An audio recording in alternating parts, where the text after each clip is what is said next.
Hello friends, welcome back to judiciary cracker. Judiciary strategy part 3 के video में आज हम डिस्कस करेंगे best way to study for prelims और प्रीलिम्स के लिए आपको नोट्स किस तरीके से बनाने हैं। साथ में सैम्पल नोट्स भी हम आपके साथ शेयर करेंगे। कुछ फ़ोटोज़ मैं शेयर करूंगा मेरे पर्सनल नोट्स की कि आपको प्रिलिमिनरी के एग्ज़ाम के लिए किस तरीके से नोट्स बनाने हैं। जुडिशरी स्ट्रैटेजी सीरीज़ में हम ऑलरेडी 2 वीडियो डिस्कस कर चुके हैं, जिसमें फर्स्ट वीडियो हमारा था कि टाइम टेबल स्केड्यूल आपको किस तरीके से बनाना है और सैम्पल स्केड्यूल भी मैंने आपके साथ शेयर किया था।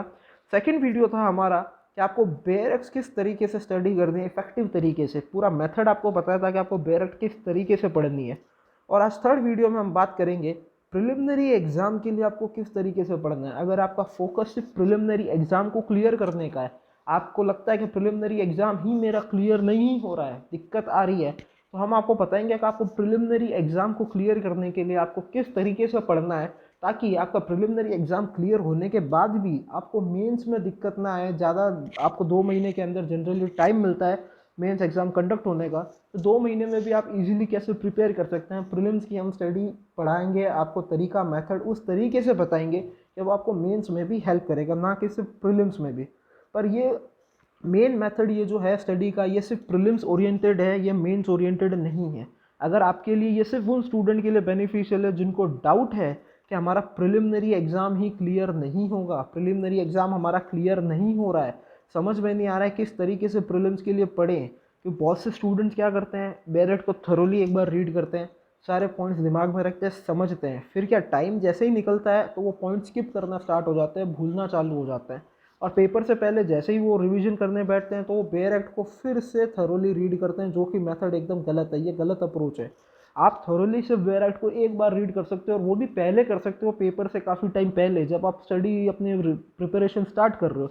आप रिवीजन के वक्त आप बेयरएक्ट को थोरली रीड नहीं कर सकते हो, वहाँ पे होता है टाइम वेस्ट आपका, अगर आप बेयरएक्ट को थोरली रीड करने बैठेंगे तो आज हम इस वीडियो में आपको वही बताएंगे कि वही टिप्स और टेक्निक्स कि आपको प्रिलिमिनरी एग्जाम में किस तरीके से पढ़ना है, ताकि वो आपको मेंस में भी हेल्प करे प्रीलिम्स क्लियर करने के बाद। सेकंड, और दूसरा, आपको नोट्स किस तरीके से बनाने हैं प्रिलिमिनरी एग्जाम के लिए, ताकि आपके रिवीजन में वो बहुत जल्दी हेल्प करे, आप फटाफट से रिवीजन कर सके और कोई दिक्कत ना आए आपको एग्ज़ाम से पहले। तो सबसे पहले हम देखेंगे कि आपको प्रिलिमिनरी एग्जाम के लिए स्टडी किस तरीके से करनी है। सबसे पहले आपके पास तो होना चाहिए बेस्ट स्टडी मटेरियल। अगर आपके पास मटेरियल ही गलत है, मटेरियल ही कंफ्यूजिंग है, तो आप नहीं कर पाएंगे। प्रिलिमिनरी एग्जाम के लिए आपको बेस्ट स्टडी मटेरियल किसको बोल सकते हैं आप? सबसे पहले बेयरएक्ट पे कमांड होनी ज़रूरी है। बेयरएक्ट का एक एक सेक्शन आपको पढ़ना चाहिए, एक बार आपकी आंखों से आपको निकालना है बेयरएक्ट का एक एक सेक्शन, आपको कोई भी सेक्शन स्किप नहीं करना है। आपको पहले पूरी बेयरएक्ट रीड करनी है, फिर आपको फिल्टर आउट करना है कौन सा रिलेवेंट है कौन सा नहीं है। तो बेयरएक्ट पे आपकी कमांड होनी बहुत ज़रूरी है। बेयरएक्ट का एक एक सेक्शन आपके दिमाग में होना चाहिए, कॉन्सेप्ट समझ में आना चाहिए। सबसे इंपॉर्टेंट चीज़ है कि अगर कॉन्सेप्ट क्लैरिटी, आप कॉन्सेप्ट कहीं पे नोट डाउन नहीं कर सकते हो। जैसे हम आगे बात करेंगे आपको नोट्स बनाने, तो नोट्स में आप कॉन्सेप्ट नहीं लिख सकते हो, कॉन्सेप्ट को आपको दिमाग में ही रखना पड़ेगा, एकदम क्लियर बैठाना पड़ेगा। वही आपको मेंस में भी काम आएगा, वही आपको इन जनरल कभी भी कोई क्वेश्चन पूछ लेगा तो भी काम आएगा। कॉन्सेप्ट को अगर आप नोट डाउन करते हैं तो आप बहुत बड़े बेवकूफ़ी कर रहे हैं। आपको ये गलती करनी ही नहीं है। कॉन्सेप्ट को हमें बैठाना है दिमाग में, और जो इंपॉर्टेंट टर्म्स होते हैं जो बार बार प्रॉब्लम क्रिएट करते हैं, हमें वो नोट डाउन करते हैं। तो साथ में आप बेस्ट स्टडी मटेरियल में क्या हो सकता है कि आपने बेयरएक्ट ले ली, साथ में बेयरएक्ट पे आपकी कमांड हो रही है, बेयरएक्ट को कैसे पढ़ना है ये हमने प्रीवियस वीडियो में डिस्कस कर लिया था। साथ में आप कोई भी गाइड ले लीजिए या कुछ भी ले लीजिए जो आपको हेल्प करे कि जो बेयरएक्ट के सेक्शन से कॉन्सेप्ट आपके क्लियर नहीं हो रहे हैं, डाउट क्रिएट कर रहे हैं, या जो सेक्शन आपको क्लैरिफाई नहीं हो रहा है बेयरएक्ट से रीड करके, वो आप उस गाइड से आप क्लियर कर सके अपना सेक्शन, अपना कॉन्सेप्ट। तो बेस्ट स्टडी मटेरियल में प्रीलिम्स के लिए क्या रहेगा? 2 चीज़ें रहेगी, बेयरएक्ट, और दूसरा आपको कोई भी जुडिशियल गाइड ले लीजिए जो आपकी कॉन्सेप्ट क्लियर करने में हेल्प करे, जो आपकी बेयरएक्ट पढ़ने से क्लियर ना हो। सेकंड हम बात करेंगे, ये बहुत से स्टूडेंट गलती करते हैं, बेयरएक्ट मार्क नहीं करते हैं। आप हमेशा बेयरएक्ट मार्क करिए। बेयरएक्ट मार्क करेंगे तो आपकी क्या होगी, जब भी आप बेयरएक्ट खोलेंगे आपकी नज़रों में आएगा कि ये सेक्शन में ये पॉइंट था, ये पॉइंट था, ये इंपॉर्टेंट पॉइंट था, तो आपकी नज़रें फटाफट से वहाँ पड़ेगी। बहुत से स्टूडेंट क्या करते हैं, सेक्शन को रीड करते हैं, अंडरलाइन नहीं करते हैं, कुछ नहीं करते हैं, बेयरएक्ट जैसी नहीं की नहीं आई है वैसे की वैसी नहीं वापस रख देते हैं पूरे एंड तक। उससे क्या होता है, दिक्कत होती है। जब आप रिविजन करते हो तो मे भी आपको कोई पॉइंट स्किप हो जाए, जब आप बेयरएक्ट मार्क करोगे ना, अंडरलाइन करोगे, या जैसे मान लीजिए मे शैल टर्म आया, एक्सेप्शन आया, प्रोवाइडेड डेट लिखा हुआ आया, तो आप उसको क्या करिए, राउंड कर दीजिए। राउंड करने से क्या होगा, नेक्स्ट टाइम जब भी बेरेक्ट आप खोलोगे आपकी नज़र वहाँ जाएगी ही जाएगी। इससे आपका एक रिवीजन हो जाएगा, आपको पता लगेगा कि हाँ ये सेक्शन में ये बात लिखी हुई थी, यहाँ थी, तो आपके ईजिली दिमाग में बैठ जाता है। तीसरा सबसे इम्पॉर्टेंट जो चीज़ है आपके प्रीलिम्स के लिए, आपको सेक्शन फ़िल्टर करने ज़रूरी है। जैसे मैंने अभी कहा था ऊपर बेस्ट स्टडी मटेरियल के अंदर कि आपको बेरेक्ट एक बार पूरी रीड करनी है। आपको रीड तो सारे ही सेक्शन एक बार करना है, आपको छोड़ना कुछ नहीं है। उसके बाद आपको फ़िल्टर आउट करना है कि आपके प्रिलिमिनरी एग्ज़ाम के लिए, आपके एग्ज़ाम पॉइंट ऑफ व्यू से कौन सा सेक्शंस इंपॉर्टेंट है, कौन से नहीं है, कौन से पूछे जा सकते हैं, कौन से नहीं पूछे जा सकते हैं, किसको हमें लेस वेटेज देना है, किसको हमें ज़्यादा फोकस करना है, कौन से चैप्टर पे एम्फेसिस ज़्यादा रहेगा, कौन से पे नहीं रहेगा। ये आपको थोड़े कुछ फ़िल्टर आउट करने पड़ेंगे सेक्शंस, और उसके अकॉर्डिंग पढ़ने पड़ेंगे। या आप 3 कैटेगरी में आप इसको सेक्शंस को फ़िल्टर आउट कर सकते हो। सबसे पहले आता है मोस्ट इंपॉर्टेंट, कि जहाँ से क्वेश्चंस बनने के 90+% चांसेस होते हैं। सेकंड आता है आपके इम्पोर्टेंट, जहाँ से क्वेश्चंस बनने के 50-50 चांसेस होते हैं। और फिर आता है थोड़ा लीस्ट इंपॉर्टेंट, यानी यहाँ से क्वेश्चन लेस देन 50% चांसेस है पर बनने की गुंजाइश भी है नहीं है। और एक फोर्थ कैटेगरी आप डाल सकते हो जनरल सेक्शंस, जहाँ से रेयर केस में क्वेश्चंस आते हैं जिनके पूछने की प्रोबेबिलिटी 10% से नीचे होती है। तो आपको ये सेक्शंस जो है ये 4 कैटेगरी में आपको याद करने, डिवाइड करने हैं, और 3 कैटेगरी तो आपको बाय थोरली अच्छे से आनी चाहिए। चौथी कैटेगरी जनरल कैटेगरी में आप चांस ले सकते हैं एकदम से अच्छे से याद करने का, नहीं करने का, पर जनरल कैटेगरी को भी आपको रीड करना है, कॉन्सेप्ट क्लियर होने ही चाहिए, चाहे चांसेस 10% के नीचे हो या 5% के भी नीचे हो, और आपको सेक्शन रीड करके कॉन्सेप्ट क्लियरिटी होनी ही चाहिए। तो अभी तक हमने क्या देखा, आपके पास बेरेक्ट थोरोली रीड हो जानी चाहिए। बेरेक्ट को मार्क करें, मार्क नहीं करते हैं बहुत से स्टूडेंट, ये गलती मत करें। थर्ड होता है कि सेक्शन जो है आप फिल्टर करने हैं आपको प्रीलिम्स के लिए, वो आपको खुद को ही करने पड़ेंगे फिल्टर। कोई भी आपको गाइड नहीं करेगा, कोई भी आपको बता नहीं सकता स्पेसिफिक कि आप ये सेक्शन पढ़िए ये मत पढ़िए। फिर आपको फोर्थ क्या करना है, आपको प्रिसाइज मटेरियल क्रिएट करना है। आपके बेरेक्ट का सेक्शंस का जो आप पढ़ रहे हैं ना, आपको अपनी राइटिंग में एक प्रिसाइज मटेरियल क्रिएट करिए।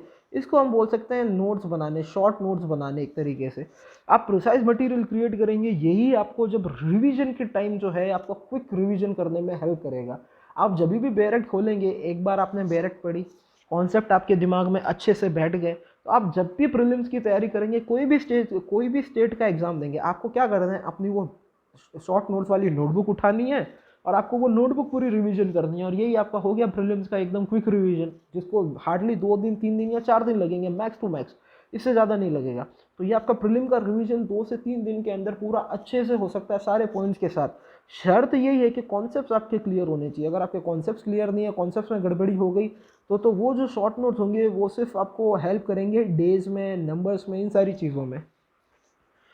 इसका हम अभी आगे बात करेंगे कि आपको शॉर्ट नोट्स किस तरीके से बनाना है, प्रिलिमिनरी एग्जाम के लिए नोट्स किस तरीके से बनाना है, ये भी हम वीडियो के थोड़े से आगे में डिस्कस करेंगे। लास्ट में हमें ये करना है, जब हमने नोट्स बना लिए, नोट्स का रिवीजन हो गया, कॉन्सेप्ट क्लियर हो गए, हमारे दोनों चीज़ें हो गई, हमने सेक्शन फ़िल्टर आउट भी कर लिए, नंबर्स भी याद कर लिए, तो उसके बाद हमें करना है वेरियस एमसीक्यू क्वेश्चंस प्रैक्टिस करनी है। जितनी हो सके एमसीक्यू क्वेश्चंस को आप सॉल्व करिए, वो आपके कॉन्सेप्ट क्लैरिटी में हेल्प करेगी, वो आपके डाउट्स क्रिएट करेगी। और जब आपके डाउट्स क्रिएट हो रहे हैं, मतलब समझ लीजिए आपके सेक्शन पे कमांड धीरे धीरे बढ़ती जा रही है, आप उस सेक्शन पे कमांड करने ही वाले हैं। जब आपके डाउट्स क्रिएट नहीं हो रहे, तो समझिए आपने सेक्शंस में इतने डीप अंडरस्टैंडिंग नहीं दी है। एमसीक्यू क्वेश्चन जितने भी सॉल्व करेंगे ना, आपको एक चीज़ और करनी है। जैसे मान लीजिए आपने एमसीक्यू क्वेश्चंस को सॉल्व किया, आपके कुछ के एमसीक्यू क्वेश्चंस के आंसर गलत हो गए, तो आपको पीछे से आंसर की देख के या करेक्ट आंसर देख के आपको इसीलिए नहीं बैठना है कि अच्छा आंसर ये होगा, मैंने ये कर दिया गलती। आपको रीज़न फाइंड आउट करना है कि मेरा ये गलत क्यों हुआ, मैंने क्या सोच के ये टिक किया था और मैंने क्या सोच के ये गलती नहीं की थी। और साथ ही साथ जैसे आप एमसीक्यू क्वेश्चंस रीड करोगे ना, जितने प्रैक्टिस करोगे, तो लैंग्वेज कभी कभी क्या आती है, नॉट लिखा हुआ आता है लाइन के अंदर, रीड करते हैं तब, और हम कभी कभी एकदम एक्साइटेड हो जाते हैं, ओवर एक्साइटेड, क्वेश्चन चालू होता है, हमें समझ में आता है कि ये तो बेरेक्ट की लैंग्वेज ही लिखी हुई है, लाइन यही लिखी हुई होगी, हमें याद है, पर बीच में कहीं नॉट वर्ड डाल देते हैं, जिससे हम क्या करते हैं, 4 ऑप्शन में से एक ऑप्शन फटाफट टिक कर देते हैं, पर आंसर वो नहीं होता है क्योंकि यहाँ नॉट लगा देते हैं, नहीं पूछते हैं, ऐसे ट्विस्ट एंड टर्न्स आते हैं। तो ये आपका पेशेंस लेवल कैसे क्रिएट होगा क्वेश्चन को सॉल्व करने का, एक्साइटमेंट में नहीं आना है कि मुझे क्वेश्चन आता है, ये क्वेश्चंस प्रैक्टिस करने से ही आएगा। ये आपको करने ही पड़ेंगे। प्रिलिमिनरी एग्ज़ाम अगर आपको क्लियर करना है तो आपको क्वेश्चंस कम से कम प्रैक्टिस, कम से कम हज़ार हर एक एक्ट के प्रैक्टिस करिए। आपको इतने करोगे तो आप में एक पेशेंस लेवल आएगा क्वेश्चन सॉल्व करने का, क्वेश्चन की अंडरस्टैंडिंग आएगी, समझ में क्वेश्चन किस तरीके से करना है। मान लीजिए कोई क्वेश्चन आया, आप वो चीज़ भूल गए हैं, कर गए हैं, तो भी आपको धीरे धीरे ऑप्शन समझ के, क्वेश्चन समझ के, एक अंडरस्टैंडिंग नॉर्मल पर्सन की अंडरस्टैंडिंग से भी आप क्वेश्चन सॉल्व कर सकते हैं। तो वो आपका पेशेंस लेवल चेक करते हैं। धीरे धीरे क्वेश्चन जैसे आप सॉल्व करेंगे आप में पेशेंस आ जाएगा, आप स्ट्रेस में नहीं आएंगे। अगर आपको क्वेश्चन नहीं भी आता है तो आप डरोगे नहीं, कांपोगे नहीं, आप इजीली क्वेश्चन सॉल्व कर पाओगे। और लास्ट जो मैंने कहा, जो आपके क्वेश्चंस गलत हो रहे हैं, आपको आंसर मिल तो गया करेक्ट, पर आपको पता नहीं लग रहा ये आंसर क्यों है क्यों नहीं है, तो जब आपको करेक्ट आंसर मिल जाए तो उस चीज़ को आप डिस्कस करिए, किसी से पूछिए कि इसका आंसर ये क्यों है, ये क्यों नहीं हो सकता है, ये क्वेश्चन पूछना क्या चाह रहा है, क्या नहीं पूछना चाह रहा है। और कोई सेक्शन नंबर, कोई कॉन्सेप्ट भी है आपको समझ में नहीं आ रहा तो वो भी डिस्कस करिए। और अपने फ्रेंड्स के साथ सेक्शन नंबर का गेम ज़रूर खेलिए। आप अपने फ्रेंड से 10 सेक्शन नंबर पूछिए, मतलब नंबर आप उसके डालिए, जैसे आईपीसी सेक्शन 289 डाल दिया आपने, तो वो फटाफट बताएगा 289 क्या है, सामने से वो आपको पुट ऑन करे और आपको बताना है। फिर सेकंड स्टेज में आपको क्या करना है, फर्स्ट में तो आपने सेक्शन नंबर पूछे, सेकंड स्टेज में आपको क्या करना है, आपको उसके एसेंशियल्स बताने हैं, दोनों को, एक दूसरे को, जो भी सेक्शन नंबर आपने पूछे। तो इससे आपका एक रिवीजन ऑन द गो भी चलता रहेगा। आपका रिवीजन स्टेज से पहले ही आपका रिवीजन स्टार्ट हो जाएगा और आपको अपनी गलतियां पता लग जाएगी कि आपने क्या सेक्शन नंबर गलत बताए, नहीं बताए, कौन से सेक्शन नंबर आपको गलत याद है, कौन से एक्ट के कौन से पार्ट में आप लैग कर रहे हैं जिसको आपको फोकस देने की ज़रूरत है, किसके एसेंशियल्स में आपकी गड़बड़ियाँ हो रही है। तो ये रिवीजन आपका इसी तरीके से होगा। ये ही बेस्ट स्टडी मेथड है आपको प्रीलिम्स पढ़ने का, और ये इफेक्टिव आपका रहेगा, 99.9% इफेक्टिव रहेगा, बल्कि मैं तो कहता हूँ 100% इफेक्टिव रहेगा। आप प्रिलिमिनरी एग्जाम में चूकेंगे नहीं लॉ में स्कोर करने से लिए। ये स्ट्रैटेजी जो है, जो मैंने लॉ के लिए बताई है, लोकल आपकी जो भी रिक्वायरमेंट्स है, जैसे लैंग्वेज की होती है रिक्वायरमेंट्स, बहुत से स्टेट में लैंग्वेज पेपर भी आते हैं, हिंदी इंग्लिश, जैसे राजस्थान में 30 मार्क्स का आते हैं, हिंदी इंग्लिश दोनों 15-15 मार्क्स की, तो उसको भी आपको ध्यान देना है। ये टेक्निक जो मैंने बताई है, ये स्पेशली मैंने लॉ के लिए बताई है कि आपको लॉ में स्कोर किस तरीके से करना है। ये अगर आप चीज़ फॉलो करते हैं तो आई गारंटी कि आपके लॉ में बहुत अच्छा स्कोर आएगा, आप कहीं भी स्किप नहीं करेंगे। जो आपको 3 चीज़ें मेन करनी है, आपको एमसीक्यू क्वेश्चन सॉल्व करने हैं, प्रिसाइज मटेरियल आपको बनाना ही बनाना है, और आपको सेक्शंस फिल्टर करने हैं आपके, क्या काम के है क्या नहीं है। ये 3 चीज़ें आपके लिए अटमोस्ट इंपॉर्टेंट। अगर आप ये फॉलो करेंगे तो आपका प्रिलिमिनरी एग्जाम डैम श्योर आप लॉ में बहुत अच्छे स्कोर, बहुत अच्छे नंबर लेके आएंगे, आप पीछे नहीं चुकेंगे लॉ में। नेक्स्ट हम देखेंगे कि आपको सैम्पल नोट्स किस तरीके से बनाने हैं। जैसे मैंने कहा ना, प्रिलिमिनरी एग्जाम के आपको सैम्पल नोट्स किस तरीके से बनाना है, ताकि आपके बहुत से पेपर में क्या होता है, डेज पूछते हैं, टाइम पूछते हैं, ऑथोरिटी पूछ लेते हैं कि कौन देगा कौन नहीं देगा। जैसे सीआरपीसी में हम बात करते हैं कि कौन, एग्जाम्पल ले लीजिए पार्डन का, ले लीजिए 306, कि पार्डन जो है कौन सा मजिस्ट्रेट कौन सी स्टेज पे देता है, कौन सा स्टेज कौन सी स्टेज पे नहीं देगा। तो ये इंपॉर्टेंट चीज़ है कि कब, मान लीजिए जैसे हम सीआरपीसी के एग्जांपल बात कर लीजिए, नॉन अपीयरेंस ऑफ अक्यूज्ड होता है, तो कब उसे एक्विटल करेंगे, कब उसे डिस्चार्ज करेंगे, कब क्या चीज़ होगी, अगर प्रिंसिपल विटनेस का एविडेंस ले लिया है तो उसके बाद क्या होगी, क्या उसे एक्विट करेंगे, क्या उसे हम डिस्चार्ज करेंगे। ये सारी चीज़ें इंपॉर्टेंट होती है, ये पेपर में आती है और ये हमें कन्फ्यूजन क्रिएट करती है यही टर्म्स। तो आपको जो नोट्स में लिखनी है ना चीज़ें, वो ये ही सारी लिखनी है। तो मान लीजिए समन कितने दिन में सर्व होगा, टीआई कितने दिन में ग्रांट होगी, टीआई किन ग्राउंड पे ग्रांट करते हैं, टीआई का रिफ्यूजल या इम्प्रिजनमेंट क्या है अगर डिफ़ॉल्ट करते हैं तो।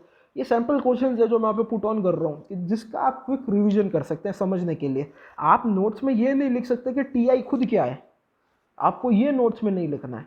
तो सैम्पल नोट्स जैसे मैं आपको बताता हूँ सीआरपीसी के, जैसे मैंने बनाए नॉर्मल, कि आपको ये इस तरीके से ओरिएंटेड करना है कि सेक्शन नंबर भी साथ में आप याद कर लो। ये तो बेसिक मैंने सेक्शन 2 का लिखा है, ऊपर मैंने 4 पॉइंट ऐसे ही लिखे थे कि जैसे इंटरलॉक्यूटरी ऑर्डर का रिवीजन नहीं होता है। ये बात कहाँ लिखी हुई है, 397 के सब क्लॉज 2 में लिखी हुई है कि इंटरलॉक्यूटरी ऑर्डर का रिवीजन नहीं होगा।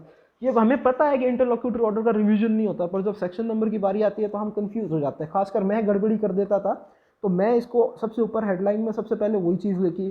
फिर मैंने लिखा था कि पर्सनल अपीयरेंस का डिस्पेंस कहाँ कहाँ मिलता है सीआरपीसी के अंदर, कहाँ पे पर्सनली एक्यूज को प्रेजेंट होने की ज़रूरत नहीं होती, वो 3 सेक्शन नंबर थे मैंने मार्क कर दिए। अपील स्पेसिफिकली कौन से सेक्शन की कहाँ लिखी हुई है, ये बहुत इंपॉर्टेंट था, इसलिए मैंने यहाँ लिखा, क्योंकि जनरली अगर सीआरपीसी में अपने क्वेश्चन आएंगे कि अपील बताइए, इसकी ऑर्डर की अपील कहाँ जाएगी, तो हम कहाँ जाते हैं 372 से 394 के वहाँ चले जाते हैं कि नहीं यहाँ अपील तो वहीं से होगी। तो हमें ये नहीं करनी, अपील वाले सेक्शन में हम चले जाते हैं, अपील वाले चैप्टर में चले जाते हैं, नहीं हमें वहाँ से नहीं देखना है। कुछ कुछ की अपील्स के चैप्टर के बाहर भी दी हुई है स्पेसिफिकली, तो ये सेक्शन नंबर लिख के मैंने याद कर लिए थे। फिर मैंने ये भी कर दिया था कि कंप्लेन रिटर्न में कहाँ पे होगी, ये एक्सेप्शन है सेक्शन 2D का। 2D CRPC क्या बोलता है कि कंप्लेन ओरल भी हो सकती है, रिटर्न भी हो सकती है, पर यहाँ बताए हैं कि 2 केसेस के जहाँ पे कंप्लेन इन राइटिंग ही होगी। तो ये इंपॉर्टेंट चीज़ है, यहाँ से कभी कभी इंटरव्यू में भी क्वेश्चन पूछे जा सकते हैं, प्रीलिम्स में तो आते ही आते हैं। तो ये चीज़ें हमें समझ में आनी चाहिए, दिमाग में आनी चाहिए। तो आपको नोट्स इस तरीके से बनाने हैं। साथ में आप देख लीजिए आगे आगे जो नेक्स्ट है, हमने जैसे ये CRPC का मैंने कुछ आगे वाली फ़ोटो शेयर करी आपसे कि कंप्लेन जो होती है मजिस्ट्रेट को ही होती है, इंक्वायरी जो होती है फ्रेमिंग ऑफ चार्जेस कंडक्ट होने से पहले होती है, बाद में नहीं होती। ये बेसिक चीज़ है स्टार्टिंग का जो मैं आपको बता रहा हूँ कि आपको किस तरीके से बनाना है। जैसे क्लासेस ऑफ क्रिमिनल कोर्ट हमने लिख दी है, आप ऐसे बनाइए नोट्स, इस तरीके से आपको अपने पॉइंट्स में लिखना है, जो चीज़ें आपको लगती है ना आ सकती है या रिवीजन में हमें ये इंपॉर्टेंट चीज़ें काम करनी है, पर कॉन्सेप्ट आपको नहीं लिखना है। अब इसके आगे आप बेस्ट वो देख लीजिए, ये जैसे मैंने यहाँ पे ये बनाए हैं, ये जो सर्च वारंट वाला था कि सर्च वारंट कौन सी अथॉरिटी इशू करती है कौन सी नहीं करती है, सेक्शन 92। तो आप ऐसे अथॉरिटी लिख दीजिए दोनों कि कौन अथॉरिटी क्या ऑर्डर दे सकती है, कौन अथॉरिटी क्या ऑर्डर दे सकती है। अब सेक्शन 94 था जैसे ऑब्जेक्शनेबल आर्टिकल को जिसको स्टेट गवर्नमेंट सीज करवा सकती है, तो कौन सी रैंक के ऊपर का होगा आप ये लिख दीजिए।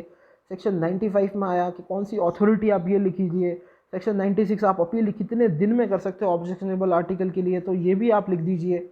हाई कोर्ट अगर आपका पब्लिकेशन फॉरफीचर करवा देता है स्टेट गवर्नमेंट आपका पब्लिकेशन 95 में, तो उसकी अपील जो हम 96 में करते हैं कितने मंथ में कर सकते हैं, कहाँ कर सकते हैं, आप ये लिखिए। 97 में अगर किसी को हमने रॉन्गफुली कन्फाइन किया तो कौन अथॉरिटी है जो ऑर्डर करेगी। तो ये सारी चीज़ें आपको नोट्स इस तरीके से बनाने हैं प्रीलिम्स के लिए कि ये आपके लिए बेनिफिशियल रहे, हेल्प रहे क्विक रिवीजन में। आपको कॉन्सेप्ट लिखने की ज़रूरत नहीं है, और आपको सेक्शन नंबर याद होंगे तो आपको ये लिखने की भी ज़रूरत नहीं है कि 95 क्या है, 96 क्या है, 94 क्या है, 92 क्या है। ये आप नंबर यहाँ लिखिए, कुछ कुछ के आप नीचे लिख दीजिए जैसे मैंने लिखा है, कुछ कुछ के ऐसे ही नीचे, कि किसी कोई और भी पर्सन मेरे नोट्स चेक करता है देखता है तो उसके लिए कन्वीनियंट रहे, ईजी रहे समझने के लिए। फिर हम आगे देखते हैं, ये जैसे CRPC का मैं आपको बताता हूँ, ये 125 का है कि कौन अथॉरिटी दे सकता है, ऑर्डर दे सकता है, एंट्री मेंटेनेंस की एप्लीकेशन कितने दिन में डिस्पोज होनी चाहिए, डिफ़ॉल्ट किया तो पनिशमेंट कितना है, एप्लीकेशन कितने टाइम में फाइल होनी है, ऑर्डर चैलेंज कब कर सकते हैं कब नहीं कर सकते हैं, किसके सामने ऑर्डर चैलेंज कर सकते हैं, ये बात सेक्शन 125 में नहीं लिखी गई है। वाइफ कब एंटाइटल नहीं होगी एविडेंस के लिए, वाइफ में क्या क्या इंक्लूड है क्या नहीं है, क्या सेकेंड वाइफ एंटाइटल है या नहीं है। तो ये सारी चीज़ें जो इंपॉर्टेंट लाइन है वो देखिए मैंने रेड से लिखी है, जो बेयर एक्ट के अंदर नहीं है उसको मैंने स्पेशली रेड पेन से लिखा है कि ये इंपॉर्टेंट चीज़ है आउटसाइड दी सेक्शन 125, यानी बेयर एक्ट के अंदर ये बातें नहीं लिखी गई है, केस लॉज या कोई और इंपॉर्टेंट रेलेवेंट प्रोविजंस के थ्रू आई है, तो वो चीज़ें रेड पेन से लिखिए ताकि स्पेशली आपको ध्यान में रहे कि ये बात सेक्शन के अंदर नहीं लिखी गई है, बेयर एक्ट के अंदर नहीं लिखी गई है। उसके बाद आप ये देख लीजिए जैसे CPC का ऑर्डर्स का नोट कैसे बनाते हैं। जैसे ये सैंपल है, मैंने CPC के ऑर्डर्स के नोट्स बना रखे हैं, ये ऑर्डर 16 का है। तो ऑर्डर 16 के हमें सारे रूल्स नहीं लिखने हैं, आपको वो इंपॉर्टेंट रूल नंबर यहाँ लिखने हैं जो इंपॉर्टेंट है, जो आप रूल नंबर याद करेंगे। तो ये क्या किया मैंने, रूल नंबर 1 लिखा, रूल नंबर 2 लिखा, ये से रूल नंबर आगे हेडिंग लिख दी, हेडिंग के आगे देख लीजिए मैंने DS लिख दिए। जैसे रूल नंबर 1 में list of witnesses and someone, तो कितने दिन में करना है, 15 दिन के अंदर, जिस दिन आप इशू सेटल हुए उस दिन आपको लिस्ट और विटनेसेस जो भी है समन का अमाउंट वो आपको सर्व करना है। फीस लिस्ट भी देनी है आपको और फीस चार्जेस जो भी है वो भी देना है। तो ये हमें बताता है आपको इस तरीके से आप नोट्स बनाओगे ना इंपॉर्टेंट ऑर्डर नंबर के। CPC के भी हमें सारे ऑर्डर नंबर के नोट्स नहीं बनाने, सारे ऑर्डर नंबर नहीं लिखने A to Z, ऐसे लिखोगे तो ऑर्डर रिसीव तो आप 106 तक लिखते ही रह जाओगे। आपको important rule number figure out करने हैं कि कौन से इंपॉर्टेंट है कौन से नहीं है, उसी के अकॉर्डिंग आपको रीड करना है और आगे जो सेक्शन की एसेंशियल्स आपको वैसे लिखने हैं। जैसे जजमेंट व्हेन प्रोनाउंस्ड, ऑर्डर 20 का मैंने किया, with in 30 days of conclusion, exceptionally 60 days. तो आप ऐसी ऐसी चीज़ें अलग पेन से लिखिए ताकि आपको डिनोट रहे, ध्यान रहे टाइमिंग्स। CRPC का जो मेन गेम है वो दो ही चीज़ का है, वो सबसे पहले आता है टाइमिंग्स के ऊपर खेलता है कि कौन सी अथॉरिटी कहाँ कितने दिन है, यहाँ बहुत दिक्कत होती है। दूसरा आता है ऑर्डर नंबर, CPC के ऑर्डर नंबर, रूल नंबर पूछ लेते हैं हमसे और थर्ड जो आता है वो जनरली थोड़ा सा आता है, कभी कभी थ्योरेटिकल चीज़ें जो सेक्शन नंबर से आती है, पर वो ईजी रहता है। सीपीसी बहुत ईजी एक्ट है, बस शर्त है आपको ये 3 चीज़ें याद होनी चाहिए। आप सीपीसी आराम से रीड कर सकते हो, पढ़ सकते हो। सीपीसी बहुत से लोगों के लिए बर्डन रहता है कि प्रिलिमिनरी एग्जाम में भी हम कैसे पढ़ें, पर एक ही तरीका है, अगर आप प्रॉपर नोट्स बनाएंगे आप इजीली रीड कर पाएंगे। तो ये था फ्रेंड्स वीडियो में कि आपने किस तरीके से प्रीलिम्स के लिए स्टडी करनी है और प्रीलिम्स के लिए नोट्स किस तरीके से बनाने हैं। मैंने सैम्पल नोट्स की फ़ोटो मेरे अपने खुद के नोट्स की मैंने शेयर करी है आपके साथ, सीआरपीसी के लिए और सीपीसी के लिए। सीपीसी में मैंने आपके साथ शेयर करी सिर्फ ऑर्डर्स के लिए, क्योंकि यही दिक्कत होती है, और सीआरपीसी में मैंने 3 से 4 फ़ोटो शेयर करी कि आपको किस तरीके से बनाना है, किस तरीके से स्टार्ट करना है, और किस तरीके से आपको अंडरलाइन करना है या अलग अलग पेन यूज़ करते हुए कौन सी चीज़ कैसे लिखनी है। जो सेक्शन के अंदर है वो तो लिखना ही है, जो सेक्शन के बाहर है आउटसाइड द सेक्शन उसको भी कैसे लिखना है। तो अगर आप ये करते हैं, ये प्रिसाइज मटेरियल नोट्स वगैरह आप बनाते हैं और इस तरीके से जो टेक्निक स्टेप मैंने बताए आप रीड करते हैं, तो प्रिलिमिनरी एग्ज़ाम में आप लॉ में कभी कम लॉ पोर्शन में आप कभी भी कम मार्क्स स्कोर नहीं करेंगे, लेस स्कोर नहीं करेंगे, आपका स्कोर बहुत अच्छा आएगा। बट आपको ये भी ध्यान रखना है, आपको सिर्फ लॉ पे फोकस नहीं देना है। प्रिलिमिनरी एग्ज़ाम क्लियर करना है तो आपको अपनी जो भी लोकल रिक्वायरमेंट्स है, लैंग्वेज पार्ट, उस पर भी फोकस देना है। लैंग्वेज क्या कहना चाह रही है, लैंग्वेज का वेटेज क्या है। कुछ कुछ स्टेट्स में जीके आती है, हिंदी आ गई, इंग्लिश आ गई, तो आपको उन पे भी पढ़ना है, क्योंकि ये होते हैं स्कोरिंग चीज़ें। हमें इसमें मार्क्स लूज़ नहीं करने हैं। लॉ पे तो हमें फोकस देना ही है, लॉ के साथ इन चीज़ों पे भी फोकस हमें बनाए रखना है। इस वीडियो में हमने बात करी थी सिर्फ लॉ की टेक्निक्स के रिगार्डिंग, लॉ को आप किस तरीके से पढ़ सकते हैं कि आप लॉ में एक अच्छा स्कोर ला सकें, ताकि आपका प्रीलिम्स एग्जाम 100% क्लियर हो जाए, लैंग्वेज कभी ऊपर नीचे हो भी जाए तो। पर इसका मतलब ये नहीं है कि हम सिर्फ लॉ को पढ़ें और लैंग्वेज पोर्शन को या जो भी अदर रिक्वायरमेंट्स है उसको हम नेग्लेक्ट कर दे। हमें उसे नेग्लेक्ट नहीं करना है, हमें उस पर भी फोकस दे के पढ़ना है। तो ये था फ्रेंड्स आज का वीडियो। नेक्स्ट वीडियो में मैं आपके लिए लेके आऊँगा कि सेक्शन नंबर आपको किस तरीके से याद करना है। अगला वीडियो बहुत इंपॉर्टेंट होने वाला है कि आपको सेक्शन नंबर किस तरीके से प्रिसाइसली तरीके से याद करने, एक इफेक्टिव मेथड याद करने का, सेक्शन नंबर को रटने का, याद करने का और सेक्शन से लिंक करके दिमाग में बैठाने का, ताकि आप एक अच्छे तरीके से याद कर सके और आप उसे एक लंबे टाइम तक भूलें ना। तो उम्मीद करता हूँ फ्रेंड्स आज का वीडियो आपको पसंद आया होगा। वीडियो पसंद आया तो इसे शेयर ज़रूर करिए, लाइक ज़रूर करिए और चैनल को सब्सक्राइब करना ना भूलें। Thank you, have a good day.